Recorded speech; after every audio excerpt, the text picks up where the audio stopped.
menolak puluhan kali, Mahkamah Konstitusi akhirnya mengabulkan permohonan uji materi menghapus aturan ambang batas pencalonan presiden atau presidential threshold. Aturan minimal 20% kursi DPR tidak lagi berlaku. Artinya mulai tahun 2029, partai-partai non-parlemen pun bisa mencalonkan presiden. Keputusan MK ini dianggap kado bagi demokrasi Indonesia. Tidak hanya akan membuat pertarungan pilpres semakin ramai dengan calon yang lebih banyak, namun juga bisa mengurangi dominasi partai politik besar di pilpres. Bagaimana DPR menyiasati aturan pemilu agar sesuai dengan putusan MK? Apakah betul akan lahir tokoh-tokoh yang tidak itu-itu saja di pilpres 2029? Inilah kontroversi selengkapnya, tarung bebas pemilihan presiden bersama saya Zilvia Iskandar.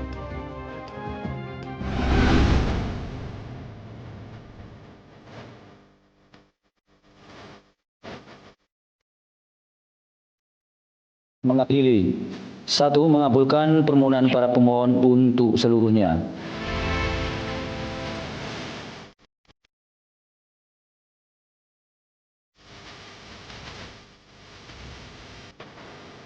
Partai politik peserta pemilu yang tidak mengusulkan pasangan calon presiden dan wakil presiden dikenakan sanksi larangan mengikuti pemilu periode berikutnya.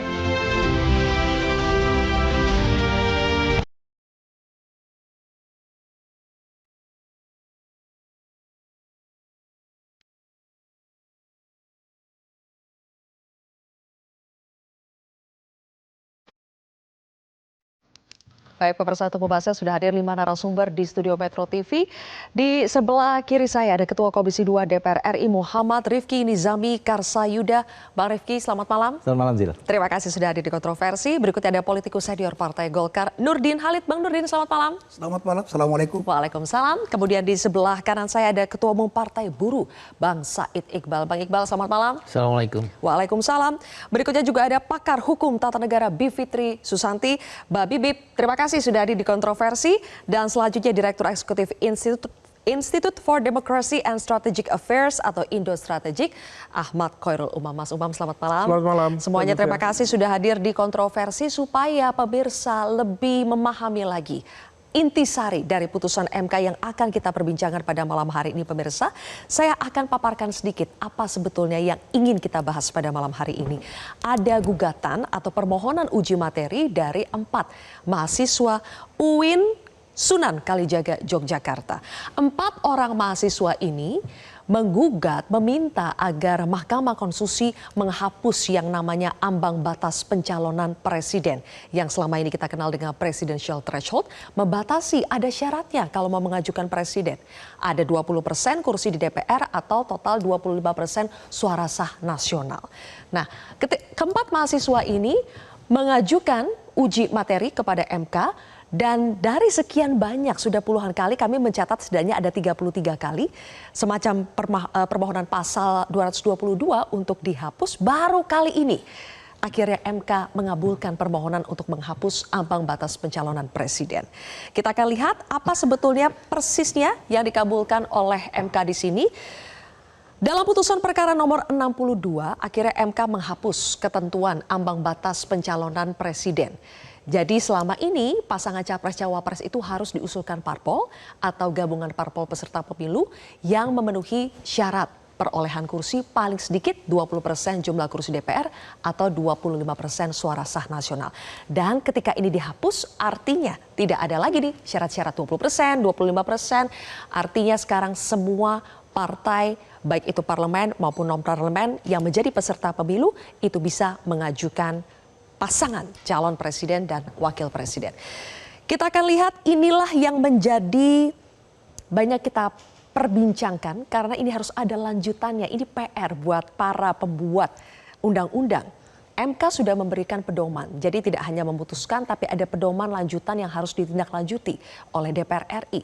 Ada 5 pedoman atau koridor yang dibuat oleh MK, diantaranya adalah semua parpol peserta pemilu berhak mengusulkan pasangan capres-cawapres, kemudian juga pengusulan pasangan tidak didasarkan pada persentase. Yang ketiga, parpol peserta pemilu dapat bergabung, jadi tidak hanya sendiri tapi bisa bergabung. sepanjang tidak menyebabkan ada dominasi. Selama ini kita tahu bahwa biasanya untuk mengajukan satu pasang calon ada banyak sekali parpol yang akhirnya bergabung dengan persentase jumlah kursi yang luar biasa sehingga akhirnya calon yang diusung jumlahnya ya tidak banyak. Terakhir pada saat Pilpres hanya ada 3 pasangan calon. Kemudian yang keempat, parpol peserta pemilu yang tidak mengusulkan dikenakan sanksi. Jadi malahan wajib untuk mengusulkan baik itu sendiri maupun gabungan. Kemudian yang kelima adalah perubahan undang-undang pemilu melibatkan partisipasi semua pihak termasuk parpol yang tidak memperoleh kursi di DPR. Jadi 5 poin inilah yang harus ditindaklanjuti lebih jauh dalam revisi undang-undang pemilu. Sebelum saya minta tanggapan kepada DPR, apa tindak lanjut yang akan mereka lakukan, opsi-opsi apa saja yang tersedia karena ada pesannya dari Hakim Konstitusi bahwa meskipun sekarang kerannya itu dibuka, setiap parpol bisa mengajukan calon presiden atau calon wakil presiden, namun tetap saja harus dibatasi jumlahnya. Jangan sampai membludak, jumlahnya banyak. Terakhir pada saat tahun 2024, parpol peserta pemilu itu ada 18 parpol. Jadi bisa kita bayangkan kalau ke-18 ini masing-masing mengajukan paslon itu berarti ada 18 paslon. Nah, saya harus tanya dulu ke Bang Iqbal. Pasti ini kado dong buat Partai Buruh. Apakah sudah terpikir nih calon yang mau diusung 1 nama atau 2 nama siapa, Bang Iqbal? Partai Buruh tentu mengapresiasi keputusan MK ini karena kita 2023 udah juga mengajukan gugatan cuma kalah. 2024 ini kita mendukung yang 4 mahasiswa tuh. Jadi ada 13 kali Hakim MK mengutip pendapatnya Partai Buruh. Karena Partai Buruh salah satu yang setuju dengan 0% presidensial threshold yang benar dikutip oleh MK yang 4 mahasiswa itu. Dengan demikian sikap Partai Buruh jelas bahwa kami sebagai partai non parlemen ya kira-kira baru 4 bulan lah kami kampanye, waktu itu wajar. Dapat 1 juta suara tuh hampir 1 juta suara wajar.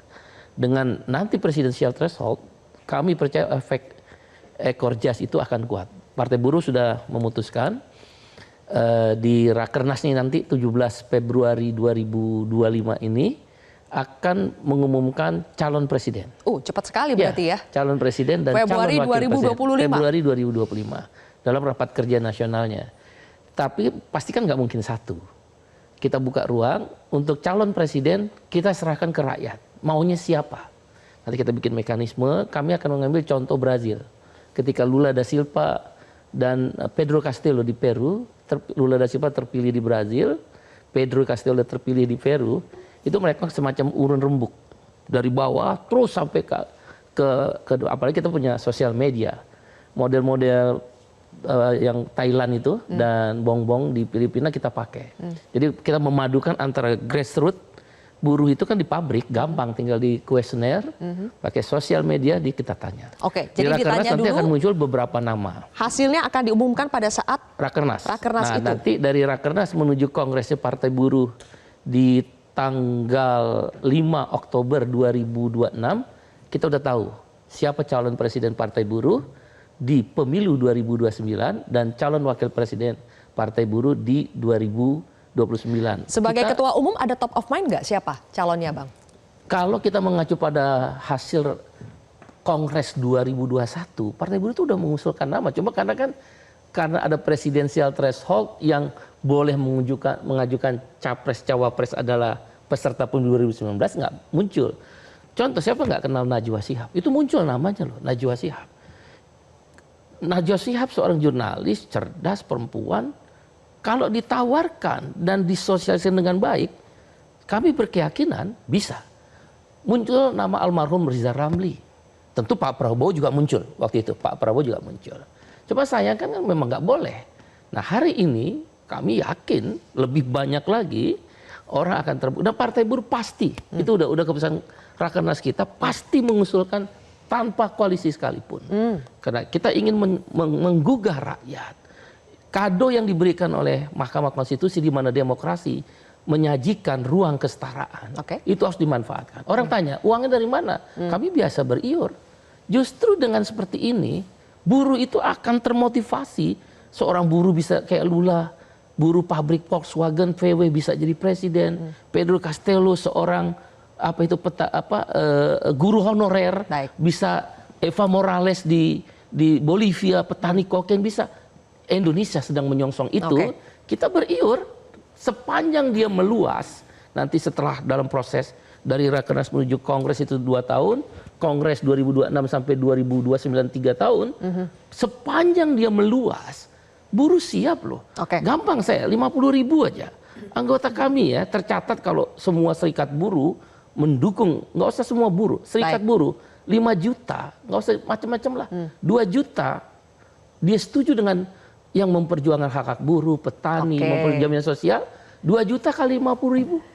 Oke. Cukup uang untuk berkampanye, dan itu cara kita melawan oligarki partai politik dan melawan money politik.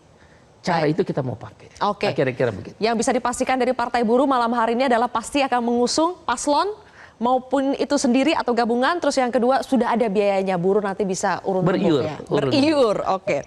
Kalau Partai Buruh, partai non parlemen merespon positif putusan MK, partai sebesar Golkar, responnya bagaimana Bang? Positif atau sebaliknya? Jadi Mbak Silva, Partai Golkar termasuk seluruh rakyat Indonesia ini menyambut baik. Makanya tidak ada kontroversi di sini. Kenapa? Karena Partai Golkar pun pemenang nomor 2 itu sangat menyambut keputusan ini. Kenapa? Karena kita melihat ya, kenapa ada perubahan sikap dari Hakim Mahkamah Konstitusi. Tentu setelah berulang kali mereka menolak daripada uji materi tentang ini. Itu karena ada sesuatu fakta di mana kalau kita lihat pada tidak 4 periode ini itu calon hanya 2 yang membuat rakyat itu terbelah 2, terpecah 2 itu. Dan itu bisa menciptakan polarisasi. Ini salah satu faktor yang menurut saya membuat hakim itu berubah sikap, menyetujui daripada perbuatan tersebut. Yang kedua, dengan memberi kebebasan kepada seluruh partai politik yang lolos bisa menjadi peserta pemilu, maka itu akan semakin memperkuat kedaulatan rakyat. Semakin mencerahkan demokrasi, sehingga pemilu 2009 kualitas demokrasi kita akan bisa lebih baik. Yang selanjutnya adalah ini memberi kepada seluruh masyarakat yang punya hak pilih dengan banyak pilihan. Dan kita tidak perlu khawatir ada calon 10-20. Kita di pemilu kita sudah terbiasa. Anggota DPD misalnya. Anggota DPD itu kan lebih dari 30. Ya, kalau kemarin 20, berapa kemarin Pak? Anggota DPD. Maksud saya jadi rakyat itu sudah terbiasa mencoblos banyak orang. Itu. Bayangkan di pileg itu ya, 1 dapil bisa 10. 10 dapil 100 gitu. Jadi jangan kita khawatir bahwa dengan sistem ini maka banyak calon, kita khawatir jangan. Rakyat kita sudah terbiasa, berkali-kali pemilu itu sudah terbiasa mencoblos melihat banyak orang. Jadi tidak perlu terlalu dibatasi. Tidak perlu, kalau ini memang tidak bisa. Ini final embanding. Kita tidak bisa melakukan rekayasa untuk pembentuk undang-undang khusus untuk keputusan dengan 5 pagar-pagar tadi. Yang bisa ini adalah menurut pikiran saya itu hanya bagaimana memperkuat daripada persyaratan untuk menjadi peserta pemilu. Baik. Nah, sehingga kita bisa menciptakan lembaga politik yang kuat. Kenapa sekarang terjadi perubahan juga? Lembaga politik kita belum kuat. Kaderisasi belum tercipta sebagaimana partai politik menjadi pilar demokrasi. Ya. Yang kedua, masih budaya paternalistik oleh masyarakat kita terhadap figur yang akan dipilih. Berbeda dengan Amerika misalnya. Amerika misalnya ketika Obama berkampanye untuk Hillary, itu belum tentu bisa memenangkan Hillary. Ya. Ketika Joe Biden berkampanye untuk siapa namanya? Kamala Harris? Ya, itu belum tentu buktinya kan begitu. Tapi Indonesia ketika presiden incumbent mengendorse seorang calon itu terpilih kan itu. Itu ada perbedaan budaya kita dengan mereka. Nah, oleh karena itu makanya putusan MK ini justru Partai Golkar sangat menyambut baik daripada putusan MK ini. Karena tadi semakin memperkuat kedaulatan rakyat, demokrasi kita akan semakin berkualitas. Oke, tampaknya dari 2 partai saja yang non parlemen dan parlemen menyambut positif ya. Kita juga ingin tahu nih, kalau masyarakat sudah ada 2 lembaga yang melakukan survei, bagaimana hasilnya? Apakah masyarakat juga mendukung penuh adanya putusan MK yang terbaru ini? Coba kita tampilkan dulu teman-teman. Sambil dilihat, saya ingin tanya ke Mbak Bibi. Mbak Bibi, siapa sebetulnya yang paling diuntungkan dengan adanya putusan MK nomor 62 ini? Warga. Menurut saya yang paling diuntungkan warga, karena memang akhirnya kita jadi bisa punya lebih banyak pilihan yang tidak disortir secara eksklusif. Disortir itu wajar ya, karena kita juga butuh orang-orang disortir dalam arti kualitasnya harus baik gitu, tidak asal maju saja. Tapi masalahnya adalah waktu masih ada threshold, yang bisa mensortir itu adalah yang punya golden ticket 20% atau kurang, tapi intinya partai-partai besar. Sehingga kita nggak tahu apa-apa sampai dengan sekitar 2-3 bulan menjelang pemilu, bahkan di ujung kemarin kan diubah dulu syaratnya, tiba-tiba gitu ya. Tiba-tiba kita disodorkan begitu saja, dan akhirnya ya kita dikacaukan hanya dengan gagasan-gagasan yang sifatnya populis, tapi nggak memeriksa dengan teliti rekam jejaknya seperti apa, programnya seperti apa. Jadi kita bisa punya banyak pilihan, itu satu. Dan itu bagus. Kemudian yang kedua juga harapannya sih nanti ada sirkulasi elit. Ini yang kita belum punya. Perhatikan, dari tahun 2004 pertama kali Pilpres sampai sekarang sebenarnya bisa dibilang orangnya itu lagi. Dan artinya jadi nggak ada orang-orang baru yang bisa naik, karena waktu ada orang baru mau naik pun bisa dihalangi oleh partai-partai yang punya golden ticket itu. Nah, jadi pada akhirnya nanti warga bisa dapat calon bahkan dalam waktu yang harapan saya sih bisa lebih lama. Jadi ide dari Partai Buruh menurut saya menarik. Kita harus arahkan supaya partai politik menggunakan cara-cara yang seperti itu, di mana warga itu konstituen masing-masing silakan. Partai Buruh dengan konstituennya sendiri, Partai Golkar dan seterusnya. Tapi harus ada cara seperti itu. Kalau di Amerika Serikat namanya konvensi partai begitu ya. Tapi apapun lah mau kita namakan, harus ada persiapan dari 2 tahun sebelumnya, 3 tahun sebelumnya. Jadi dari sekarang kita bisa melihat kemungkinan-kemungkinan yang ada, bisa teliti duluan nih orangnya sebenarnya seperti apa, dan nanti ketika memilih kita jadi tidak seperti memilih kucing dalam karung. Gitu. Oke. Sebaiknya ada persiapan 2 atau 3 tahun sebelumnya. Artinya apakah kita akan merasakan suasana panas Pilpres justru semakin dini nih? Kalau begitu, Mas Umam, pertanyaan saya, kalau tadi yang paling diuntungkan adalah masyarakat, siapa yang paling gigit jari dengan adanya putusan ini? Langsung ini? Iya, langsung. Begini, yang paling gigit jari, salah satu yang paling menonjol adalah kekuatan politik yang memiliki daya cengkram yang lebih besar. Dalam konteks ini kita tahu bahwa presidential threshold itu dihadirkan oleh kekuatan-kekuatan politik besar. Salah satunya adalah Partai Golkar, Partai Pak Nurdin. Waktu itu kalau misal asbabul wurudnya itu memang diarahkan untuk mengganjal. Waktu itu adalah Pak SBY yang hanya partainya sekitar 7%. Kemudian kendali atas parlemen itu bisa dihadirkan oleh kekuatan besar. Tetapi kemudian terus berjalan dan kemudian tampaknya ada juga yang ingin mempertahankan itu sebagai bagian dari alat kendali soliditas di dalam pemerintahan. Oleh karena itu Mbak Zilwi, putusan MK ini dalam konteks momentum awal pemerintahan Prabowo Gibran ini akan menjadi sebuah ujian serius terhadap soliditas pemerintahan. Karena begitu kemudian ini diputuskan menjadi norma yang harus diikuti misalnya nanti dalam perumusan Omnibus Law Undang-Undang Politik, maka di saat yang sama sebenarnya ini banyak partai-partai di dalam pemerintahan yang bersukaria menyatakan hore, tetapi praktis kita cermati hampir tidak ada partai yang menyatakan menyambut secara terbuka, happy dan sebagainya. Artinya, nah ini adalah Partai Golkarnya jangan Bang Nurdin aja nih. Kenapa menyambut? Kenapa menyambut? Karena ini bagian dari upaya untuk ya, ini bagian dari penyesuaian. Tetapi bahwa dalam konteks dinamika itu akan ada pihak-pihak kekuatan yang merasa dirinya lebih ganteng, lebih hebat, lebih gagah, meskipun di saat yang sama, ya ini masih panjang. Dinamika perubahan masih panjang, dan ingat, ada satu kekuatan shadow state atau dalam bahasanya Kejer itu dianggap sebagai informal governance yang bisa bergerak. Meskipun nanti tidak ada threshold, misal seperti di Prancis itu dulu ada 11 calon. Tadi Bang Iqbal misalnya di Brazil sempat ada 13 calon. Tetapi kalau kita merujuk dari beberapa kali pilpres di Indonesia, ada kekuatan shadow state, informal governance, menggunakan instrumen penegakan hukum, menggunakan instrumen apapun, yang itu nanti meskipun dia punya kapasitas, tapi tidak memiliki keberanian untuk mengajukan dalam konteks kontestasi kepemimpinan. Masih Akhirnya panjang waktu kita untuk mendalami itu, Mas Umam. Ditahan dulu, jangan dibocorkan semua di segmen ini. Bang Rifki belum dapat giliran ini.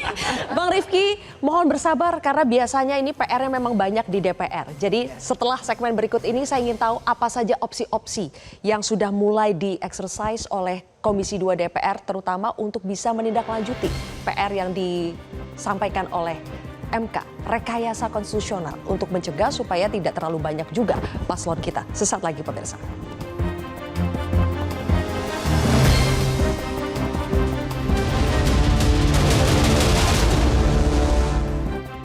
Salah satu rekayasa konstitusional yang harus dikerjakan oleh DPR adalah mencari formula bagaimana supaya jumlah paslon di Pilpres 2029 itu tidak terlalu banyak. Definisi tidak terlalu banyak pun ini juga harus betul-betul disepakati ya. Jadi Bang Rifki, apakah DPR khususnya Komisi 2 DPR sudah ada opsi-opsi yang tersedia? Saya ralat dulu Zil, yang minta jangan terlalu banyak tuh nggak ada pernyataan dari DPR. Pernyataan itu di pertimbangan hukum poin 3.27 putusan Mahkamah Konstitusi nomor 62 tahun 2024. Yang kira-kira bunyinya beginilah. Ya. Kalau partai politik peserta pemilu ada 30, maka amat memungkinkan jumlah pasangan capres-cawapres juga 30. Karena itu pembentuk undang-undang dalam hal ini adalah DPR dan pemerintah diberikan tugas oleh Mahkamah Konstitusi untuk melakukan apa yang mereka sebut dengan constitutional engineering atau rekayasa konstitusional dengan 5 order atau 5 guidance yang tadi Zilvia sudah jelaskan kepada kita semua. Nah, posisi Komisi 2 DPR RI dan DPR pada umumnya kami dengan Bang Nurdin ini masih masa reses. Nanti tanggal 21 besok baru rapat paripurna pembukaan masa reses. Kendati demikian komitmen Komisi 2 DPR RI yang diamanahkan kepada saya untuk saya memimpin, kami akan sangat serius. Satu, untuk melakukan evaluasi pemilu kita. Baik itu pileg, pilpres maupun pilkada. Dan kami akan mengundang seluruh stakeholders kepemiluan, baik itu yang berasal dari social society, ya Mbak Bibip, Mas Umam. Kalau Mbak Bibip ini social society, academic society, guru saya, gitu. Jadi pasti prosesnya transparan ya. Saya jamin. Partisipasi publik betul-betul kali ini aman ya. Meaningful participation saya yang jamin. Oke. Meaningful Catat participation. ya Mbak Bibip ya. Saya yang jamin itu. Karena ini masalah klasik. Order terakhir dari 5 prinsip yang disampaikan oleh MK. Oke. Dan sekarang Zil, seluruh rapat di Komisi 2 DPR RI itu live dan disiarkan langsung melalui media sosial dan itu direkam. Jadi kami bisa pertanggungjawabkan akuntabilitas dan transparansi seluruh forum-forum yang ada di Komisi 2 DPR RI. Nah, terkait dengan revisi Undang-Undang Pemilu, itu sebelum ada putusan Mahkamah Konstitusi ini, pada bulan November tahun 2024 yang lalu, surat pertama yang saya tanda tangani sebagai Ketua Komisi 2 DPR RI adalah usulan program legislasi Komisi 2 DPR RI 2024-2029, di mana pada tahun 2025 kami mengusulkan kepada pimpinan DPR untuk membahas paket undang-undang politik atau yang kerap kali kita sebut dengan Omnibus Law politik. Di dalamnya adalah bab terkait dengan partai politik, bab tentang pemilu, bab tentang pilkada, bab tentang hukum acara sengketa pemilu, dan yang terakhir tentang MPR, DPR, DPRD, dan DPD. Jadi kita bicara dari hulunya partai politik, hilirnya adalah institusi keparlemenan kita. Oke. Nah, sekarang apakah itu nanti akan jadi tugas Komisi 2 DPR atau tidak terkait dengan fungsi legislasi ini? Kita tunggu rapat pimpinan dan badan musyawarah sesuai dengan tatib DPR, apakah menugaskan kepada kami atau membentuk pansus sebagaimana yang dulu juga pernah dilakukan dalam konteks pembahasan paket undang-undang politik di masa lalu. Tetapi di Komisi 2 DPR RI kami sudah melakukan exercisement. Apa itu exercisement-nya? Saya sejak awal beserta 4 pimpinan yang lain, 4 wakil ketua dan saya, kami kemudian meminta kepada tenaga ahli Komisi 2 DPR RI untuk menyiapkan draft naskah akademik lah kira-kira terkait dengan kebutuhan Omnibus Law politik ini. Oke. Di sisi yang lain Zil, saya juga melakukan komunikasi informal dengan Menteri Dalam Negeri. Mendagri sudah membentuk tim kecil juga kira-kira untuk membahas revisi terkait dengan berbagai undang-undang politik termasuk undang-undang pemilu yang di dalamnya ada pasal 222. Singkat saja ya Undang-Undang Bang Pilpres Rifki ini. ya. Ada kekhawatiran begini. Jangan sampai apa yang sudah diputuskan MK dalam tanda kutip diakal-akali lagi nih. Seperti pada saat kita masih ingat Agustus, Undang-Undang Pilkada, ada putusan MK, kemudian sehari kemudian mau direvisi. Untungnya tidak jadi ya. Ada kekhawatiran itu bakal ada pengakal-akalan lagi tidak? Singkat aja Bang. Sebetulnya kalau MK memposisikan diri tidak menjadi negative legislature ya, tidak hanya membatalkan norma pasal 222 itu, tapi menjadi positive legislature, membentuk norma. Debat ini nggak ada. Debat ini menjadi ada karena di pertimbangan hukumnya diminta kami melakukan constitutional engineering.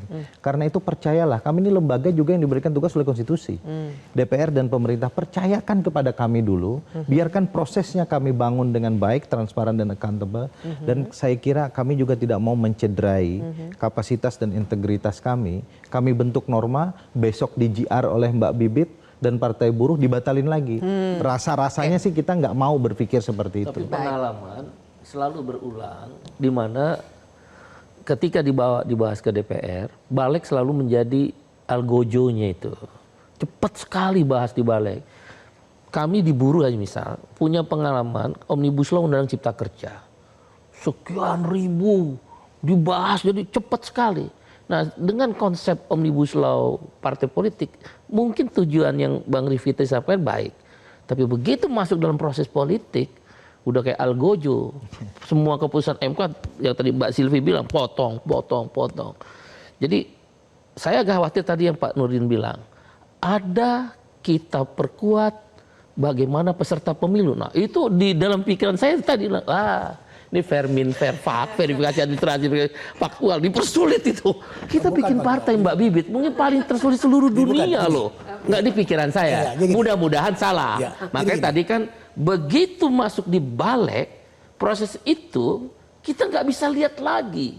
Apa yang sedang terjadi debat, terus naskah akademiknya. Makanya tadi lebih baik pansus. Oleh karena itu, Bang Rifki tanpa mengurangi rasa hormat itu, kasus-kasus yang sudah terjadi, traumatiknya itu kuat.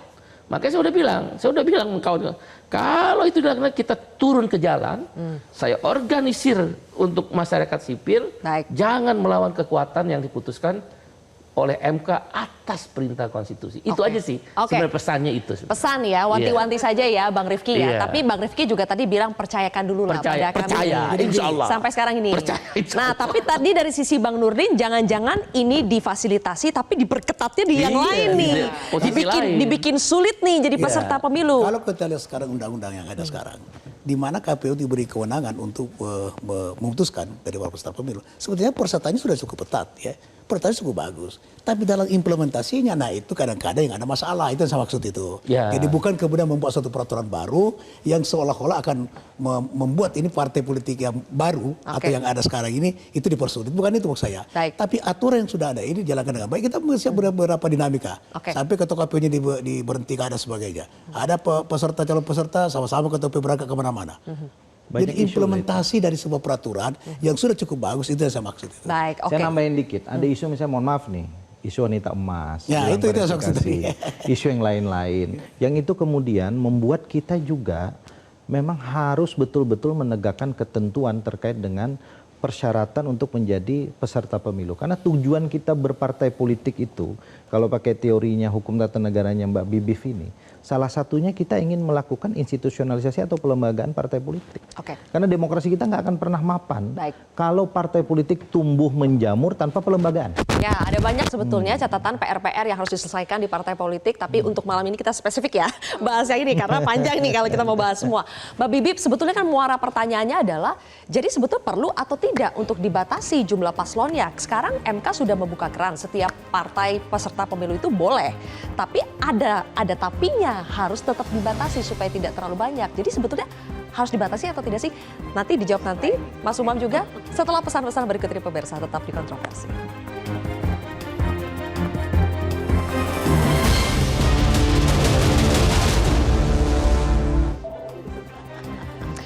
Singkat kata Mbak Bibip, jadi kenapa jumlah capres-cawapres itu tetap harus dibatasi? Sebenarnya tidak ada perintah untuk dibatasi. Cuma Mahkamah Konstitusi bilangnya boleh saja dibatasi, itu yang namanya rekayasa konstitusional, tapi syaratnya ini yang 5 tadi. Tapi perintah untuk membatasi sebenarnya nggak ada. Dan kalau menurut saya memang tidak sepatutnya juga dibatasi. Biarkan secara alamiah gitu. Karena harusnya kita berpikir, ini kan disebut tarung bebas ya, saya sering bilang sebenarnya pasar bebas. Pasar dalam arti biarkan warga juga ikut menyeleksi. Walaupun belum secara langsung mencoblos begitu ya. Tapi sebelumnya warga sudah bisa memberikan melalui partai masing-masing seperti memberikan sinyalemen-sinyalemen gitu. Wah, kalau kandidatnya kayak begini nggak akan menang nih. Jadi pikirkan bahwa memilih capres-cawapres itu tidak seperti memilih ketua kelas. Saya yakin sekali makhluk-makhluk politik pasti akan mikirnya rasional. Kalau orangnya tidak tinggi elektabilitasnya, makanya harus dimulai dari awal, maka pasti akan terseleksi secara dalam tanda kutip alamiah gitu. Nah, jadi tidak perlu dibatasi, bahkan kalau perlu ininya soal dominasi yang dibilang oleh MK itu harus dicegah. Nah, jadi barangkali terjadi juga koalisi besar. Kalau itu terjadi nggak apa-apa juga sepanjang koalisinya terjadi lagi-lagi secara alamiah lagi gitu. Tapi yang dimaksud oleh Mahkamah Konstitusi rekayasa konstitusi apa menurut Mbak Siviti? Sebenarnya artinya itu boleh saja diatur teknisnya di level undang-undang. Tapi level undang-undang di tingkat DPR kan tidak bisa kita melakukan rekayasa konstitusi sesuai dengan 5 batasan MK itu. Yang bisa itu kan di undang-undang politik KPU kan? Itu satu undang-undang, Bang. Jadi Undang-Undang Nomor 7 Tahun 2017 itu mengatur tentang pemilu secara keseluruhan kecuali pilkada, termasuk soal syarat menjadi peserta pemilu. Peserta juga ada di situ. Kira-kira begitu. Sekarang kalau misalnya Pak, syarat peserta pemilu yang memberi batasan itu boleh nggak? Untuk menjadi peserta pemilu kan sebenarnya sudah ada. Sekarang begini, yaitu kan peserta partai pemilu politik yang berhak mencalonkan. Di sini tidak boleh ada pembatasan. Tapi di satu sisi MK memberikan ruang kepada pembentuk undang-undang untuk melakukan rekayasa konstitusi. Kalau itu kan sebetulnya salinan dari ketentuan pasal 6A Undang-Undang Dasar Negara Republik Indonesia tahun 1945, di mana hanya partai politik peserta pemilu atau gabungan partai politik peserta pemilu yang boleh mengajukan. Ini yang salah kaprah di masyarakat kan, Bang Nurdin. Orang menganggap begitu bikin partai politik terdaftar di Kementerian Hukum, lalu kemudian dia bisa nanti nyalonin calon presiden. Nah, di sini sebetulnya harus kita lurusin, Bang Iqbal. Iya, betul. Itu belum selesai, Harus Zil. ditetapkan dulu jadi masuk peserta dalam pemilu. proses persyaratan untuk menjadi peserta pemilu. Disitulah tadi ada verifikasi administrasi. Peserta pemilu yang 2024 atau 2029? Sepanjang kita belum merubah. Nanti iya. Kalau nggak berubah, berarti nanti ada lagi verifikasi. Nah, di situ yang kita harus hati-hati, karena menurut saya itu juga jangan terlalu dibatasi. Jadi kita mikirnya itu jangan, bahayanya dengan batas membatasi adalah kita jangan lupa bahwa yang membuat undang-undang adalah partai-partai politik besar yang sangat mungkin membuat barrier to entry, halangan untuk partai-partai baru untuk masuk dalam arena tarung bebas ini, dan itu yang kita harus cegah karena nantinya jadi ada seleksi-seleksi yang tidak alamiah lagi dan yang dirugikan balik lagi warga karena argumen MK kan one person one value, one vote, one value. Nah, value-nya ini yang kita harus jaga. Baik, Karena ini tarung bebas ya, Mas Umam, berarti sekarang menteri-menterinya Pak Prabowo, siapa yang ada di anggota Kimples itu pun bisa menjadi sosok-sosok capres-cawapres. Apakah ini yang Mas Umam maksud dengan ini ujian buat pemerintahan Prabowo? Karena dalam kabinet Pak Prabowo sendiri bisa jadi ada yang mulai membangun citranya sebagai capres-cawapres sehingga pada akhirnya apakah itu yang akan mengganggu soliditas? Pastinya ya, salah satu menjadi bagian dari dinamika ya, karena partai-partai politik selama ini kemudian dimasukkan dalam sebuah rekayasa politik sehingga kemudian muncul sejumlah koalisi yang karakternya itu kawin paksa. Ketika memang betul ini pasar mau dibuka, kemudian koalisi betul-betul diberikan ruang yang sangat terbuka, maka partai-partai akan memiliki kepercayaan diri untuk masuk dalam ruang kompetisi yang sangat kompetitif. Meskipun di saat yang sama, kemudian juga mereka harus realistis ya. Memang ada kalkulasi terkait dengan pertimbangan mana yang memiliki kemungkinan besar lebih menang lebih besar. Tetapi di saat yang sama mereka pasti akan meyakini bahwa ketika masuk dalam ruang kompetisi, mampu menghadirkan kutel effect, maka kemudian potensi untuk mengakumulasi kekuatan itu akan semakin besar. Meskipun di saat yang sama masing-masing harus hati-hati. Kalau misal Pak Iqbal, teman-teman di buruh akan mengajukan calon ya, Februari Bang ya? Ya, Februari. Itu karena memang nggak ada beban politik. Tetapi bagi yang berada di dalam kekuasaan mengajukan nama, maka secara tidak langsung itu adalah melakukan political threat terhadap the ruling power. Menarik garis berarti. Menarik garis. Tetapi meskipun di saat yang sama juga berpotensi ada intra-elit konflik di dalam kepemimpinan sendiri, bisa saja Mas Gibran juga sudah terpikir, oh ini kesempatan yang baik untuk maju men-take over kepemimpinan yang akan datang dan lain sebagainya. Tetapi terlepas dari semua itu Mbak, bahwa ini menjadi kabar baik meskipun di saat yang sama, entah nanti genuine atau tidak, alamiah atau tidak, tadi yang disampaikan Mbak Bibip, bahwa ketika nanti akan ada nama yang maju lebih dulu, maka itu akan menjadi sebuah garansi dia harus bersih. Baik. Kalau dia tidak bersih, dia akan digergaji rame-rame. Ya. Nah ini yang kemudian dari awal. Iya, dari awal dia akan meskipun gugur. gergajinya itu alamiah atau Betul. tidak, seringkali tidak alamiah. Dan yang perlu diantisipasi adalah kalau misal ini dibuat tarung bebas, zero presidential threshold, seperti di banyak negara-negara termasuk di Finland, di Austria, maka most likely akan terjadi 2 kali pemilihan pilpres.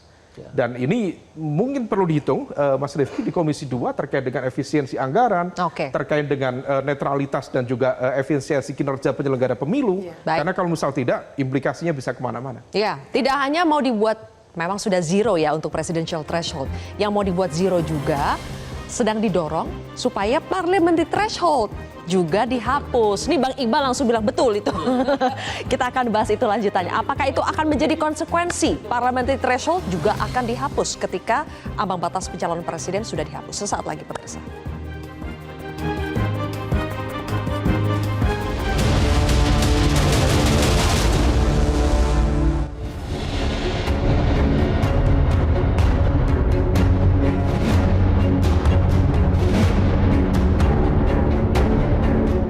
Dari pembatalan presidensial threshold adalah konsekuensinya juga adalah pembatalan terhadap parliamentary threshold.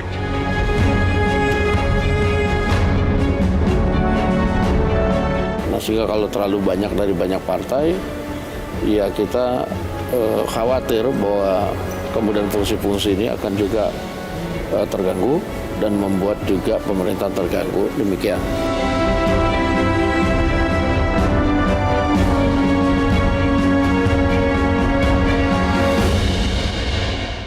Konsekuensi dari pembatalan presidential threshold yaitu juga pembatalan parliamentary threshold. Benarkah begitu Pak Pipit? Enggak juga. Enggak, maksudnya enggak ada hubungan logis sebab akibat tuh enggak ada sebenarnya. Parliamentary threshold itu kan beda. Tujuannya sebenarnya beda. Dia untuk menyederhanakan partai politik tapi tanpa mengurangi hak atas kebebasan untuk berpolitik. Nah, jadi yang diminta oleh putusan MK yang lalu, jadi memang sudah ada yang lalu. MK minta supaya dievaluasi lagi. Jadi jangan tawar-menawar 2% deh, 3% deh, 4% deh. Jangan begitu, tapi gunakan hitung-hitungan. Ada matematikanya soalnya. Dalam ilmu pemilihan umum itu ada perhitungannya tersendiri. Bagaimana caranya kita memangkas dalam tanda kutip tapi secara lebih legal dan tidak melanggar hak berpolitik gitu. Jadi nggak bukan konsekuensi logis ya. Saya kira kita harus paham juga Pak Yusril juga punya partai yang tidak lulus parliamentary threshold. Jadi mungkin ada konflik kepentingan ya kita nggak tahu lah.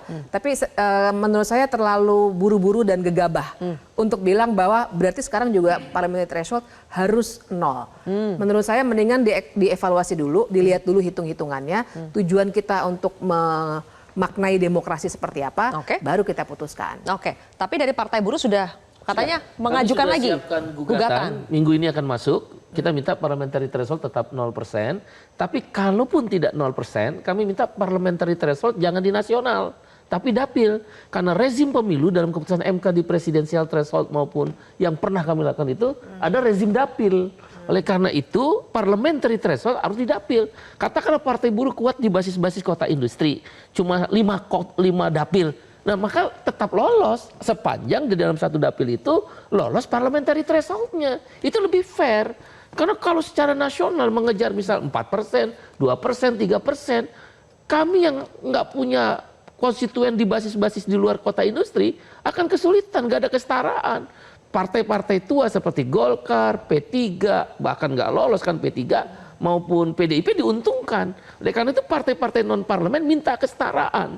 Dan kami yakin menang bahwa parliamentary threshold kalaupun ya tidak 0%, maka dia harus per dapil. Sehingga berapapun nanti kita lolos di dapil, masuk di parlemen.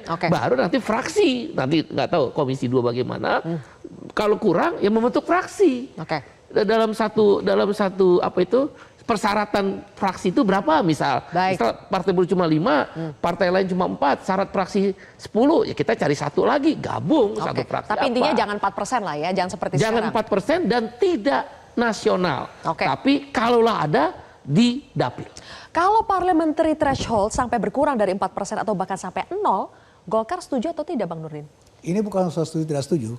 Ya, Partai Golkar, Ketua Umum Partai sekarang Pak Bahlil itu sangat concern, ya, bagaimana memperkuat rakyat, bagaimana meningkatkan kualitas demokrasi. Oleh karena itu, Ketua Partai Golkar sekarang sedang membentuk tim ya untuk melakukan pengkajian sekaligus evaluasi, sehingga kemudian kita akan merumuskan sistem apa yang cocok sekarang. Kita sudah berbagi pengalaman, ya, pernah terbuka tertutup, kemudian sekarang full terbuka. Nah, itu akan dikaji oleh Partai Golkar dulu. Nah, setelah sistemnya baru kita akan berbicara tentang apakah perlu parliamentary threshold atau tidak perlu. Gitu. Tapi kalau Bang Nurdin sebagai anggota DPR politikus lawas ini, kalau sampai tidak ada parliamentary threshold, apakah betul seperti kata Bang Sukmi Dasko ini akan mengganggu kerja DPR? Kalau idealisme saya tidak cocok dengan terbuka, itu pemilu tertutup. Kenapa? Pemilu sekarang ini, karena saya anggota DPR 97. Oke. 97, 99, 2004. Ketika itu masih normal kita di dalam hal melakukan sosialisasi, kampanye partai, jual program. Pemilu 2024 kemarin itu brutal. Kita bukan jual program, jual diri. Nah, sistem ini itu kan menghadirkan bisa merusak moral bangsa karena praktisme luar biasa. Itu. Baik, oke. Mulai dari kepala desa, ketua RT, RW, pemilik sendiri. Apakah kita biarkan ini? Di suatu saat moral bangsa akan rusak dengan sistem ini. Dan menurut saya tidak sesuai dengan nilai-nilai dasar Pancasila. Karena ini masih wacana, saya ingin tanya ke Bang Rifki, tapi bukan dari kacamata Ketua Komisi 2 ya. Dari kacamata Ketua DPP Nasdem. Dengan adanya parliamentary threshold yang katanya juga mau dihapuskan. Bagaimana sikap dari Partai Nasdem Nasdem? malah meminta meningkatkan parliamentary threshold. Dan parliamentary threshold itu bukan hanya di tingkat nasional, tapi juga di tingkat provinsi dan kabupaten kota. Kenapa? Tadi saya sudah menyitir satu teori institusionalisasi partai politik. Ada buku terkenal banget, buku klasik, ditulis oleh Robert Dahl. Judulnya The History of Democracy. Institusionalisasi partai politik itu menunjukkan bahwa partai politik itu mapan. Orang boleh saja membentuk atau membuat partai politik, tetapi derajat institusionalisasi itulah yang menentukan apakah partai politik ini bercelas atau tidak. Salah satu alat ukurnya apa? Dia punya akar dan struktur yang kuat. Dia punya tawaran ideologi yang jelas. Dan karena itu pemilu menjadi alat ukur seluruh indikator institusionalisasi ini. Kalau dia bisa ikut dari pemilu ke pemilu suaranya bagus, bahkan cenderung meningkat, itu artinya partai politik itu berhasil memanage dirinya menjadi terinstitusionalisasi, Zilvia. Parliamentary threshold itu memaksa kita semua yang menjadi bagian dari partai politik di Republik Indonesia ini untuk menginstitusionalisasikan diri. Bukan hanya pada tingkat nasional, tapi juga seluruh level dimanapun. Mohon maaf, kalau kita bicara partai politik, ya tentu tidak semua partai politik memiliki kekuatan suara di semua dapil. Di DPR RI itu ada 80 dapil dulu tahun 2019 ya. Sekarang mungkin nambah ya, karena kemudian ada beberapa provinsi baru. Oke. Apakah Nasdem juga kuat di 80? Enggak. Enggak juga. Tetapi kemudian kita dipaksa untuk bisa memenuhi minimal 4%. Karena itu kita bekerja keras selama 5 tahun agar terinstitusionalisasi. Dan itu saya kira penting dalam konteks mendewasakan partai politik terlepas dari bagaimana nanti kerja di parlemen. Yang memang jauh lebih mudah kalau partai-partai politik ini kuat. Baik. Partai-partai politik ini mapan, punya dasar ideologi dan struktur yang sangat kuat. Kalau bukan 4% berarti berapa Bang Rifki? Kita minta minimal 5%. Minimal 5%. Oke, ini akan menjadi debat kita berikutnya. Ya, terima kasih abang-abang, Mbak Bibip juga terima kasih sudah bergabung bersama kami di kontroversi malam hari ini. Pemirsa, penghapusan ambang batas pencalonan presiden adalah kemenangan bagi demokrasi. Namun, aturan main yang baru juga perlu dibuat. Jangan sampai tarung bebas lewat segala cara yang justru merusak demokrasi. Saya Zilvia Iskandar pamit undur diri, kita jumpa lagi di kontroversi selanjutnya. Selamat malam.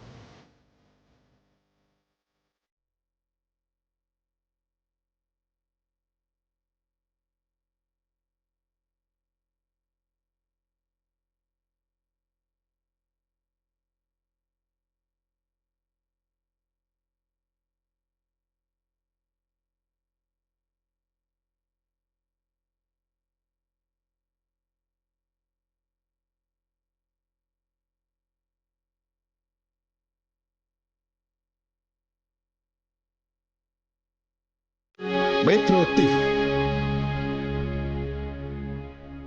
Jelajahi cara baru mendapatkan informasi. Download Metro TV Extend sekarang.